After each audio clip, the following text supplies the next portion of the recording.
Yo, what's up mga tropa? This is Obit Vlog TV. So ngayon mga tropa, pag-uusapan po natin yung nag-comment po mga tropa doon po sa isang vlogger na kinontent niya po itong si Naoya Inoue at itong si Tapales. So meron po tayong nakitang comment doon mga tropa na sinasabi niya doon mga tropa na wala daw noon hanggang ngayon, ito pa daw lang si Tapales ang pinakamalakas at di kalibre na makakalaban ni Naoya Inoue. So doon po mga tropa, napaisip po ako. Kaya po, nag-video ako nito. Kaya po, nagbabalik ako ngayon. Dahil sinasabi niya po na sa lahat po ng kalaban ni Naoya Inoue, ito lang po si Tapales ang di kalibre at pinakamalakas na boksingero na nakalaban po ni Naoya Inoue. So ngayon mga tropa, ikaw na nag-comment ka, no? So ngayon, ikaw na nag-comment ka, hindi mo ba kilala itong ating legend boksingero na si The Flash Nonito Donaire? Hindi mo ba kilala siya? Kung Pilipino ka, dapat kilala mo kung sino si Nonito Donaire.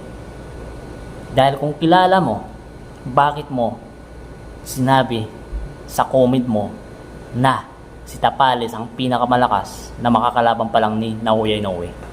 Di ko alam dito sa nag-comment di ko alam kung tao to o unggoy, bakit niya sinabi niyan. Panoorin mo muna yung mga laban ni Naoya Inoue at dito kay Donaire. Okay?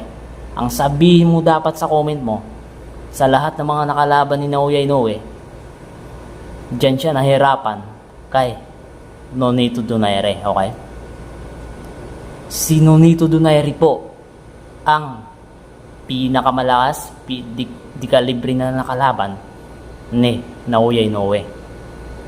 Si Nonito Donaire po, okay? Diyan po nahirapan yung Naoya Inoue na yan. Okay?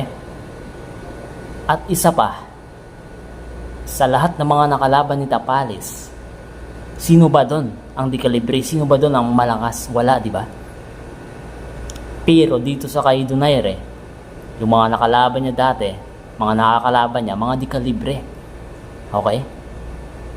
Kaya ngayon sabihin mo nga na si Tapales nga ba? Grabe ka ha, comment ka dyan na hindi naman totoo. Ang sabihin mo, si Nonito Donaire ang pinakamalakas at nakakatakot na naging kalaban ni Naoya Inoue. Okay? Kasi yan si Tapales, Pilipino tayo, suportahan lang tayo.